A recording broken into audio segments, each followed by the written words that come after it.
पंतप्रधान नरेंद्र मोदी हे शुक्रवारी 19 जानेवारी रोजी सोलापूर जिल्ह्याच्या दौऱ्यावर येत आहेत.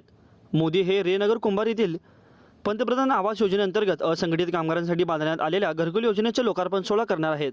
त्यांच्या सुरक्षेच्या दृष्टीने कोणत्याही प्रकारचा कायदा व सुव्यवस्थेचा प्रश्न निर्माण होऊ नये याकरिता सोलापूर ते हैदराबाद रोडवरील दोड्डी फाटा ते कुंभारे जाणारा रस्ता राज्य क्रमांक 205 हा शुक्रवारी दिवसभर अत्यावश्यक सेवेची वाहने वगळून इतर वाहनांच्या वाहतुकीसाठी बंद करण्याचा निर्णय सोलापूर पोलीस दलाच्या वाहतूक शाखेने घेतला आहे.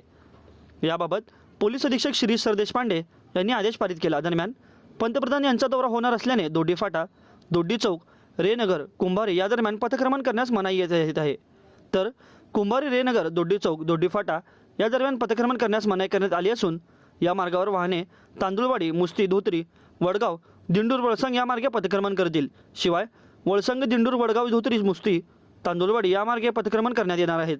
हा आदेश पोलीस, रुग्णसेवा, अग्निशमन दलाची वाहने, अत्यावश्यक सेवेतील वाहने व परवानगी दिलेल्या वाहनांना लागू राहणार नाही असंही या आदेशात नमूद करण्यात आले आहे. आपल्याला जर कार्यक्रमस्थळी जायचं असेल तर या मार्गे जाता येणार आहे. अक्कलकोट रोडवरील बंदपट्टी वीडपट्टी रेन रस्ता, अण्णा मोटर्सचे रेनगर जाणारा रस्ता, टोल नाका रेनगर जाणारा रस्ता या ठिकाणाहून वाहन पार्किंग ठिकाणी नागरिकांना पोहोचवण्यात येणार आहे. शिवाय सोलापूर हैदराबाद रोडवरील मुळेगाव, दोड्डी फाटा, दोड्डी चौक, धोत्री मार्गे वाहने पार्किंग ठिकाणी पार्किंग करून सभास्थळी पोहोचता येणार आहे. त्याचप्रमाणे VVIPच्या सुरक्षेच्या कारणास्तव दोड्डी फाटा ते कुंभारे रस्ता 19 जानेवारी रोजी बंद ठेवण्यात आला आहे.